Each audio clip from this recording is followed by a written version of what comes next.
નમસ્કાર, આપ જોઈ રહ્યા છો સ્પાર્ક ટુડે ન્યૂઝ। ધાનપુર તાલુકા પંચાયતની હાઈ વોલ્ટેજ ચૂંટણી પૂર્ણ થઈ પ્રમુખ અને ઉપપ્રમુખ બંને પદ માટે જ્યારે રાજકીય રસાકસી ભારે થઈ હોય ત્યારે બંને પદ પર ભાજપ અને આમ આદમી પાર્ટીને બાર સરખા મત મળ્યા અને ટાઈની સ્થિતિ સર્જાતા કાયદાકીય જોગવાઈ મુજબ ચિઠ્ઠી ઉછાળવામાં આવી। પ્રમુખ પદની ચિઠ્ઠીમાં આમ આદમી પાર્ટીના સોનલબેન ભુરિયાનું નામ નીકળ્યું એટલે પ્રમુખ તેઓ બન્યા અને ઉપપ્રમુખ પદની ચિઠ્ઠીમાં ભાજપના નયન બારિયાનું નામ આવતા નયન બારિયા ઉપપ્રમુખ બન્યા। ધાનપુર તાલુકા પંચાયતમાં પ્રમુખ પદ આપના ફાળે ગયું અને ઉપપ્રમુખ પદ ભારતીય જનતા પાર્ટીને ફાળે ગયું।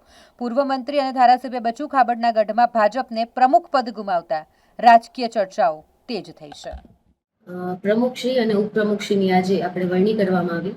એમાં ટોટલ આપણે 24 સભ્યોશ્રીઓ છે, જેમાં 12 મત પડતા આપણે ચિઠ્ઠી ઉછાળીને નામ સિલેક્ટ કર્યા છે।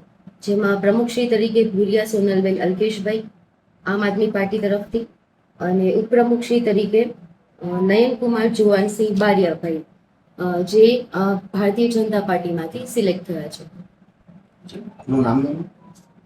હેતલ કટારા, નાયબ જિલ્લા વિકાસ અધિકારી પંચાયત, દાહોદ। ભુરિયા સોનલબેન અલ્કેશભાઈ આજે પ્રમુખ ઉપપ્રમુખની ચૂંટણી થઈ છે, એમાં સરખા મત દોનોના છે તો ટિકિટ ઉતારવામાં આવી હતી, તો એમાં મારું નામ સોનલબેન અલ્કેશભાઈ નીકળ્યું આમ આદમી પાર્ટી, અને એમનો હું આભાર માનું છું। આમ આદમી